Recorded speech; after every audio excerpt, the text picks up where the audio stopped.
নিম পাতা ভাজি করব, এই জন্য নিম পাতা এইভাবে ধুয়ে নিয়েছি বেছে, আর নিয়েছি ঝুড়ো করে যে আলু কেটে নিয়েছি, আর এখানে রয়েছে হচ্ছে পেঁয়াজ রসুন। এইগুলো দিয়ে এখন নিম পাতা ভেজে নেব। তেল গরম হয়ে গেছে, প্রথমে এই যে ঝুড়ো করে রাখা আলুগুলো আমি ভেজে নেব।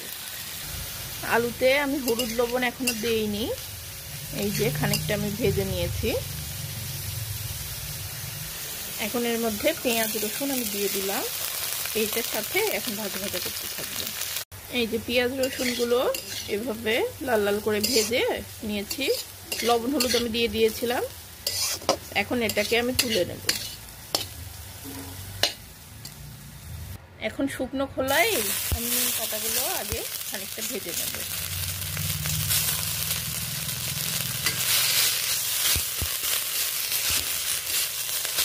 খুব সুন্দর কড়কড়া করে ভাজতে হবে, না হলে একদম চিটা থেকেই যাবে। সুন্দর করে আগে ভেজে নেব। এই যে কাঁচা অবস্থায় আমি একটু লবণ দিয়ে দিলাম, এখন সুন্দর করে ভেজে নেব। এই অবস্থায় যে তেতো ঘ্রাণ বের হচ্ছে, বাবা দারুণ তেতো, এই জন্য সুন্দর করে কড়কড়া করে ভেজে নিতে হবে। এই যে নিম পাতা ভাজা হয়ে গেছে, এইটা আমি হালকা তেল দিয়েছিলাম একটু, সে তেল দিয়ে ভালো করে কড়া করে ভেজে নিলাম। এখন এটা নামিয়ে নেব। এই যে ভেজে তুলে নিয়েছি, এখন শুধু এটা মাখিয়ে খাওয়ার পালা।